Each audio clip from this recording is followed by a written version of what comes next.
Hello বন্ধুরা, welcome back to my another video. আজকের অপর্ণা রান্নাঘরে নতুন রেসিপি সাবুর খিচুড়ি। আমি আর আমার মা সন্ধেবেলা বসে থাকতে থাকতে কি রান্না হবে সেটা বুঝতে পারছিলাম না। হাতের কাছে কিছু সবজি ছিল, মা আর আমি প্ল্যানিং করে এই নতুন রেসিপিটা বানিয়ে ফেললাম, সাবুর খিচুড়ি, যেটা খুব সুস্বাদু এবং টেস্টফুল হয়েছে। চলো দেখো কেমনভাবে আমি এই খিচুড়িটা বানিয়েছি।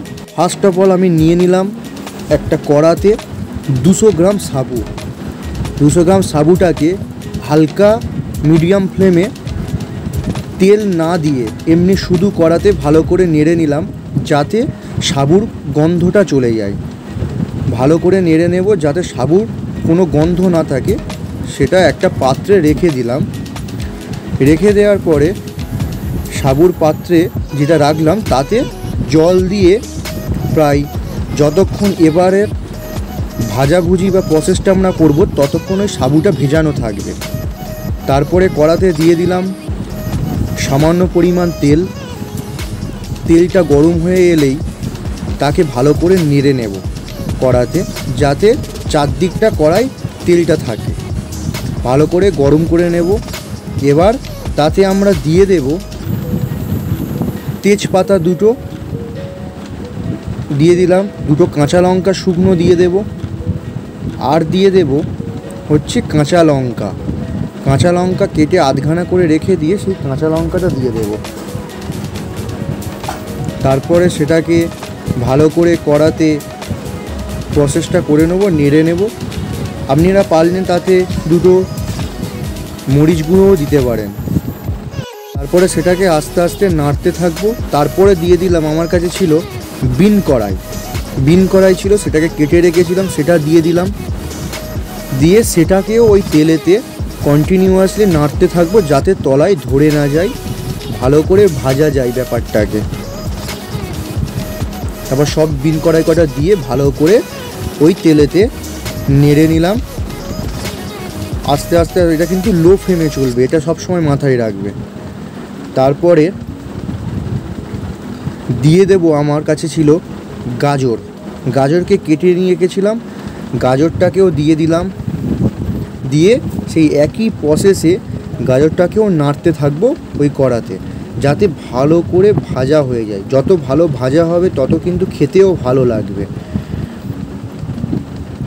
কন্টিনিউয়াসলি নাড়তে থাকলাম, হালকা বসিয়ে রাখবো যাতে একটুখানি ভাজা ভাজা ব্যাপার যেটা হয় লালচে বা কালচে কালার টাইপে চলে আসে। তারপরে দিয়ে দিলাম কুমড়ো।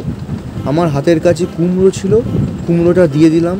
দেওয়ার পরে সেটাকেও আস্তে আস্তে নাড়তে থাকলাম, কিন্তু পরপর একসাথে সব কিছু দেবে না, পরপর একটা একটা করে প্রসেসে সব কিছু দেবে। আপনারা যা খুশি সবজি হাতের কাছে থাকবে সেটা দিয়ে বানাতে পারেন।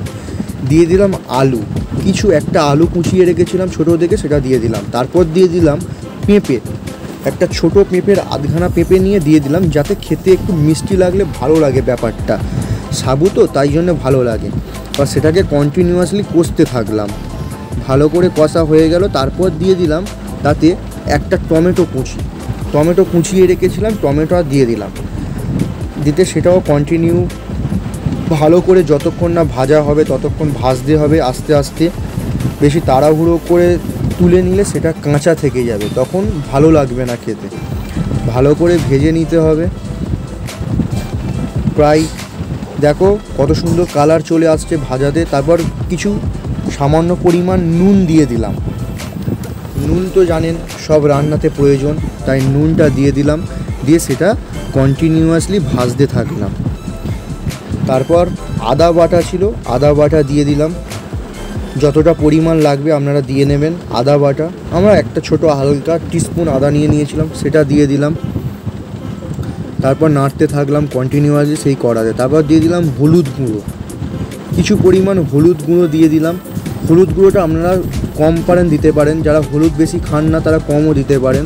মিডিয়াম হলুদ দিয়ে দিলাম। তারপর সানরাইজের সাই গরম মশলা দিয়ে দেবো, যাতে খাবারটা খুব সুস্বাদু হয়।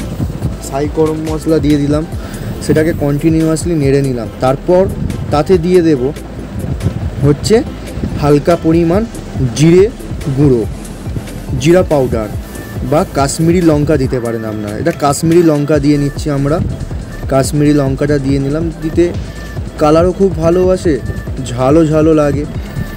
তারপর দিল জিরা পাউডার, জিরের গুঁড়ো দিয়ে দিলাম, দিয়ে কন্টিনিউয়াসলি সেটাকে একসাথে ভালো করে নেড়ে নেব যাতে জিনিসটা ফুল টু ফুল ভাজা হয়ে যায়। তারপরে যত পরিমাণ সাবু নেবেন সেইরকম পরিমাণে ডাল নিয়ে নেবেন, সেই ডালটা তাতে দিয়ে দিলেন, দিয়ে একসাথে সব ভালো করে ভেজে নেবেন প্রায় 10 থেকে 15 মিনিট ধরে।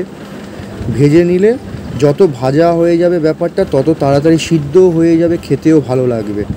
সব কিছু ভালো করে নেড়ে নেবেন, ঠিক আছে? নেড়ে নিয়ে যেন তলায় একদম ধরে না যায়, ধরে গেলে কিন্তু পুড়ে যাবে, খেতে ভালো লাগবে না, এটা মাথায় রাখবে। কন্টিনিউয়াসলি আপনারা খুন্তিটা নিয়ে নাড়তে থাকবেন, তাতে ভালোভাবে জিনিসটা মাখো মাখো হয়ে যায়।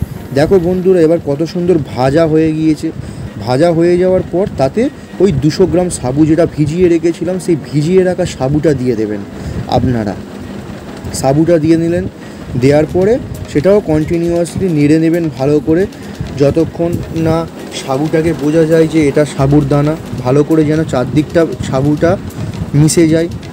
তাতে এবার আপনি জল দিয়ে দেবেন যতটা পরিমাণ। এটা সব সময় মনে রাখবেন, সাবুটা হচ্ছে ভিজতে একটু সময় লাগে, বা সাবুটার জন্য একটু জল পরিমাণটা বেশি দিতে হবে।